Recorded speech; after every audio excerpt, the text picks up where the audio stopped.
Tinuturing na karumaldumal ang pagkamatay ni Major Dennis Nanduha, isang AFP Rescom official, matapos na pagbabarilin ng hindi pa nakikilalang armadong sospek sa kanyang opisina sa Bulacan nitong Sabado. Ayon sa ulat, lumilitaw na nangyari ang krimen alas 5:45 ng hapon nitong Sabado sa SEM 278 Enterprises sa Barangay Marungko, Angat, Bulacan. Sa report ng kanyang sekretarya, bigla na lamang pumasok sa opisina ang isang lalaki at binaril ng paulit-ulit ang opisyal. Mabilis rin na tumakas ang sospek at sumakay umano sa isang kulay itim na motorsiklo ng kanyang kasama na nagsilbing lookout. Naisugod pa sa ospital ang biktima ngunit idineklara ring dead on arrival. Dahil dito, agad na bumuo ng Special Investigation Task Group ang pulisya para sa mabilis na pagdukoy sa mga salarin at motibo ng pamamaril nito. Sa panig ng Philippine Army, patuloy ang kanilang koordinasyon sa PNP para sa mabilis na pagresolba sa kaso. Ikinasa rin ang isang flash alarm at dragnet operation sa kinaroroonan ng sospek at mapanagot ito sa batas.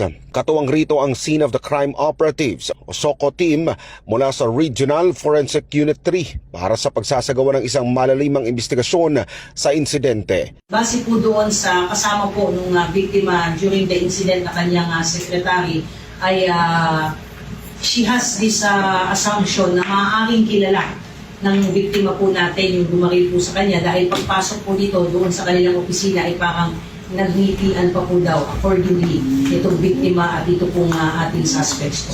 Posibleng may kinalaman o mano sa negosyo nitong tracking ang motibo ng pamamaslang. Latest information po ay tinitignan po natin yung possibility that according po dito sa mga nakuha po natin information ay may mga dati na pang cases ng estafa po itong biktima. So tinitingnan po na bine-verify po natin yung information na possibly ito po ating biktima ay involved po sa scams po. So tinitingnan po natin kung ito po ba ay isa sa mga motibo kung bakit po pinatay po yung ating biktima. Pero hindi pa po tayo nakakasiguro dito. Tinitingnan pa rin po natin kung may mga personal pong motibo pa na maaari po nating imbestigahan that led to the killing of the victim. Habang patuloy rin ang investigasyon ng mga pulis kasama na ang pag-aaral sa mga kuhang video sa mga CCTV sa lugar upang makatulong sa investigasyon sa pagkakakilanlan ng sospek. Hustisya naman ang sinisigaw ng pamilyang biktima at maging ng kanyang mga mista sa PMA Baghawi Class of 2008.